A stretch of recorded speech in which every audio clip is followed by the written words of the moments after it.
அம்மாவாகலாமோ, நம்மளும் அதுக்கு ட்ரை பண்ணணுமோலாம் தோணுச்சுன்னு வச்சுக்கோங்களேன். இதை பார்த்து நிறைய பேருக்கு தோணும்னு நினைக்கிறேன். வந்து அது ஒரு பியூரஸ்ட் ஃபார்ம் ஆஃப் ஜேர்னி.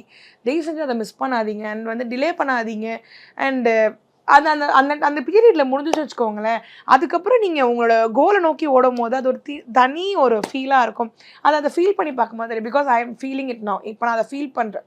ஒவ்வொரு இடத்த ஸ்டெப் நிற்கும் போதும் ஐ ஹாவ் அ ஹியூஜ் ஹாப்பினஸோடு நான் நிற்கும் போதும் அது எனக்கு ஃபீல் ஆகுது. ஸோ தட்ஸ் தனி ஃபீலிங். நீங்கள் ஃபீல் பண்ணால் தான் அது தெரியும்.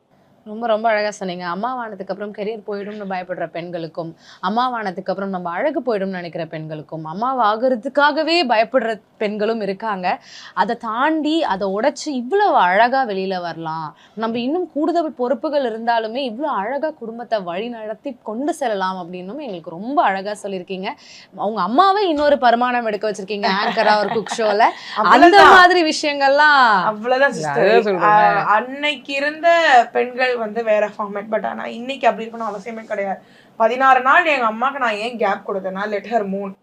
அவங்க அழுகிற அளவுக்கு முடிஞ்ச அளவுக்கு அழுது முடிச்சுட்டு, ஏன்னா இதுக்கப்புறம் அவங்க அழக்கூடாது, அடுத்து அவங்க கெரியரை நோக்கி ஓடணும். இந்த 16 நாள் டே அண்ட் நைட் நீ அழுகுனா அந்த 16 நாள் என் வீட்டுக்கு யார் பார்க்க வராங்களோ அழாதீங்கன்னு எங்கள் அம்மாட்ட சொல்லாதீங்க. அவங்க அழுகட்டும், அது அவங்க ஸ்பேஸ். ஏன்னா இன்னைக்கும் அந்த இடத்த எங்களால் நிரப்ப முடியாது. No one can replace. அந்த ஒரு ஸ்பேஸ் வந்து வெற்றிடம் தான், அதை எங்களால் நிரப்ப முடியாது. பட் ஆனால் இவங்களோட கெரியருக்கு நான் சப்போர்ட் வரேன். அந்த 16 நாள் நீ 17ஆவது நாள் ஷூட்டிங் பேக் வச்சு நீ ஷூட்டிங் கிளம்பணும்னு நானும் மாமாவும் வச்ச ஃபஸ்ட்டு ரூல் அதுதான். 16 நாள் நீ அழுகிற வரைக்கும் அழுகு. இந்த ப்ரொசீஜர் ஃபார்மேட் எல்லாமே ஊர்லேருந்து வந்தவங்க சொன்னாங்க, முடிக்கணுமா இப்போ சந்தோஷமா முடிச்சிட்டிங்களே. 17ஆவது நாள் எங்கள் அம்மா ஷூட்டிங் கிளம்பணும், 17ஆவது நாள் எங்கள் அக்கா ஷூட்டிங் கிளம்பணும். இந்த 2 விஷயம் மட்டும் தான் நாங்கள் 2 பேரும் மைண்டில் வச்சோம். ஸோ அதனால இதே தாங்க நான் உங்களுக்கும் சொல்கிறது.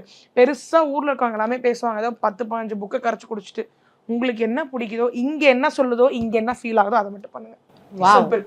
அதுதான் சொல்லுவாங்க. உடனே வெளியில வந்துட்டாங்க, உடனே ரெக்கவர் ஆயிட்டாங்க, உடனே எல்லாத்தையும் மறந்துட்டாங்க, உடனே வந்து மேக்கப் போட்டுக்கிறாங்க, உடனே வந்து கேமரா முன்னாடி நிற்கிறாங்க அப்படின்னு. ஸோ அதெல்லாம் எங்களோட தேவைகள் தான். அந்த தேவைகளை சரி பண்ணுறதுக்காக மட்டும்தான் நாங்கள் நிற்கிறோம். அது பாப்பா சொன்ன மாதிரி அந்த வலியையும் அந்த இழப்பையும் யாராலையும் ஈடு கொடுக்கவே முடியாது. இன்னைக்கும் இந்த இந்த இந்த வேடத்தை கலட்டிட்டு உட்கார்ந்துட்டேன்னா கண்ணில் ரத்தம் வராத குறை தான் எனக்கு. ஆனால் அது எதுவும் பண்ணக்கூடாது அப்படின்னு. ஏன்னா இதுதான் நடைமுறை. ஒரு விஷயத்த நினச்சி நம்ம ஃபீல் பண்ணிக்கிட்டே இருந்தோம் அப்படின்னா நம்மளால அடுத்த அடி எடுத்து வைக்க முடியாது. நம்ம நினைக்கிற விஷயம் வெற்றியை நோக்கி பயணிக்க முடியாது. அந்த வழி இருக்கும், அதை வந்து ஹேண்ட்பேக்குள்ளே வச்சுட்டு ட்ராவல் பண்ணணும், அவ்வளோதான். ஸோ இந்த ஒரு நெகிழ்வான தருணத்தில் உங்கள் 2 பேருக்கும் உங்கள் வீட்டில் வந்துட்டு ஒரு பெரிய ஸ்டேட் அவார்ட் கிடச்சிது. சாருக்கும் கிடச்சிது, நம்ம நியூ மாம் அவங்களுக்கும் கிடச்சது இல்லையா?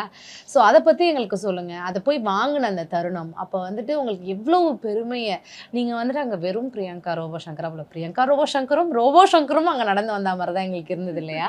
அதை பற்றி எங்களுக்கு சொல்லுங்கள். நீங்கள் சொன்னீங்களே இந்த ப்ரௌச் ரொம்ப அழகாக இருக்குன்னு. ஸோ அந்த ப்ரௌச் தான் என்னோட அந்த தருணம்.